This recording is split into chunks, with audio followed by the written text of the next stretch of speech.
Bapak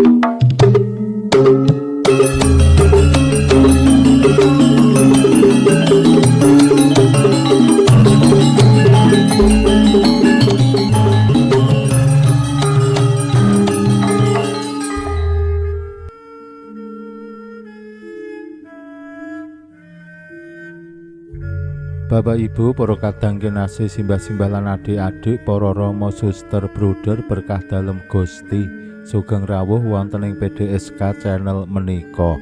Kados pundi kabar panjenengan? Mugi-mugi bagas kasarasan kesehatan kawilujengan tansah mengku kula panjenengan sami anggenipun nglampahi gesang ing dinten menika. Lan mugi-mugi lumantar panglimbang basa Jawi waosan Injil kula panjenengan sansaya saged nggayuh iman kapitadosan ingkang leres lan mantep. Langkung-langkung anggenipun kula panjenengan tansah ngrawat lan ngudi iman kapitadosan ingkang sansaya lebet lan mantep. Wonten ing Kauskupan Agung Semarang, iman kapitadosan menika nggadhahi karakter CTMD, cerdas, tangguh, misioner lan dialogis. Iman kapitadosan ingkang estu saged dipun pertanggungjawabkan. Awake dhewe jejering umat Katolik sansaya paham menapa sing dados iman kapitadosane awake dhewe. Yen ana wong takon, awake dhewe bisa jawab kanthi bener. Ning ya tangguh ngadepi maneka wani tantangan lan panggoda, iman kapitadosan sing kula panjenengan lampahi gegulang lan wujudaken ya tetep bener, tetep sae. Ugi misioner. Iman kapitadosan kula panjenengan nggih jurung awake dhewe sansaya wantun asumpah seksen menggaing kasaenan lan katresnan dalem Gusti. Awake dhewe bangga duweni iman kapitadosan marang Gusti Yesus. Ning ya dialogis tinarbuka dumateng iman keyakinan agami sanes. Aja ngasik mergo wis rumangsa bener, rumangsa apik dhewe terus ngelek-elek keyakinan liyane utawa ngasorake keyakinan liyane, dianggep kafir, dianggep mlebu neraka lan sapanunggalane. Awit bab mlebu neraka utawi swarga menika lak nggih wewenangipun Gusti piyambak. Awake dhewe namung ngajeng-ajeng lan ngudi kados pundi mlebet swarga kanthi nolak sedaya sing dosa. Nah menika pentingipun. Lan lumantar waosan Injil dinten menika kula panjenengan kaparingan pitedah kados pundi iman kapitadosan menika asung kawilujengan, asung kasarasan. Tiang wuta ingkang mireng bilih Gusti Yesus rawuh lajeng melayu, melayoni, nututi supados saged pinanggih kalian Gusti Yesus. Nah kados pundi cariyosipun, monggo kita pirengaken sabda dalem Gusti ing dinten menika lan kita wiwiti kanthi sembahyang sawetawis. Konjo ing asma dalem Hyang Rama saha Hyang Putra tuwin Hyang Roh Suci. Amin. Suwawi sami munjuk.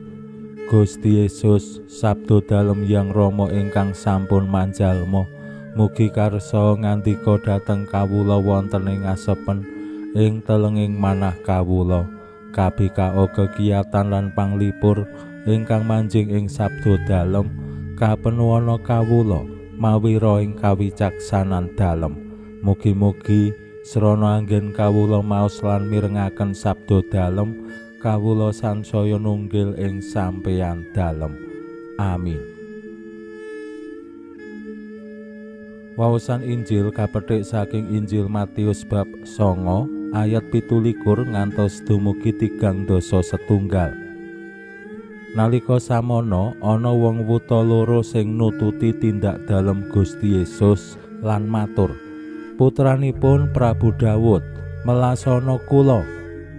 Bareng Gusti rawuh ing dalem, wong loro mau sowan. Gusti paring pangandika, "Apa kowe padha ngandel manawa aku bisa gawe weruhmu?" Atur wangsulane, "Injih Gusti, kula sami pitados." Gusti nuli gepok mripate wong loro mau karo ngandika, "Kelakona kaya pengandelmu." Wong loro mau mripate banjur melek. dene Gusti Yesus meling wanti-wanti, pomo aja nganti ana wong ngerti. Ewa semono saundure suwering asma dalem dikabarake ing sak tanah kono. Makaten sabda dalem Gusti. Suwawi sami munjuk, Gusti kawula munjuk sembah nuwun karana sabda dalem dadosa obor ingkang madangi margining gesang kawula. Katuntuna kawula sageta sabda dalem menika numusi manah ngantos tansah ngrembaka kangge nggayuh gesang ing suwarga. Amin. Bapak Ibu para kadang kinasih simbah-simbah lan adik-adik, wawasan Injil ingkang cekak nyariosaken kados pundi Gusti Yesus paring kasarasan dumateng tiyang wuta kalih sing pitados ing panjenengane. Ingkang sepisan tiyang wuta kala wau rikala Gusti Yesus rawuh lajeng nututi. Awit nggih mbok menawi tiyang wuta kekalih menika mireng yen Gusti Yesus saged paring kasarasan, saged paring obat sing mujarab. Mila lajeng menika dados kesempatan tumraping tiyang wuta migunakake kanggo kasarasane. Nah menika nggih saged dados tulodo tumraping kula panjenengan kados pundi ing mangsa Advent menika kula panjenengan ngudi melayani Gusti Yesus. Aja ngasih awake dhewe malah leda-lede lelumampah utawi nelat ning kados tiyang wuta kala wau iki kesempatan. Dina-dina sing Gusti paringaken kanggo awake dhewe kuwi kesempatan. Mula monggo dilampahi kanthi penuh semangat. Yen perlu ya karo pelayon, ning le pelayon karo bungah, awit nututi Gusti Yesus. Ingkang kaping kalih anggenipun nututi lan lajeng pinanggih kalian Gusti Yesus nggih mawi pengandel, mawi kapitadosan. Pitados bilih Gusti menika sumbering kawilujengan, sumbering bagas kasarasan kados ingkang lajeng disuwuni pirsa Gusti Yesus. Apa kowe ngandel, aku bisa gawe weruhmu. Tiang kalih kala wau kanthi mantep nanggapi injih Gusti kula pitados. Lan Gusti Yesus anggenipun paring kasarasan ya miturut pengandele. Kelakono kaya pengandelmu.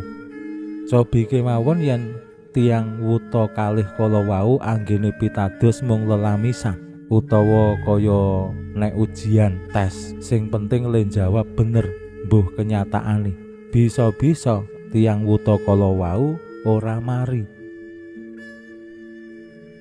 Ning rikala Gusti Yesus anggenipun makarya mitrat kapitadosaning tiang wuta lajeng weruh, ateges tiang wuta kala wau estu pitados ing Gusti. Mila tumraping kula panjenengan sami bangun kapitadosan ampun lelamisan. Anggenipun kula panjenengan yakin pracaya marang Gusti ya kudu tenanan, ora mung ana ing batin, ora mung ana ing pikiran aku pracaya marang Gusti, ning ya mawujud ana ing kenyataan. Nah menika kula kinten sing ugi penting. Iman kapitadosan wonten sekawan perkawis nate kula matur.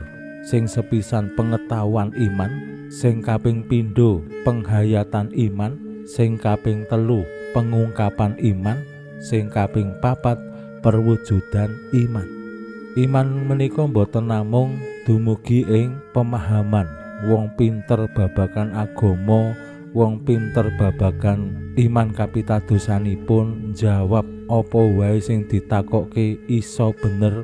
Dereng tentu iman kapitadosane wetah.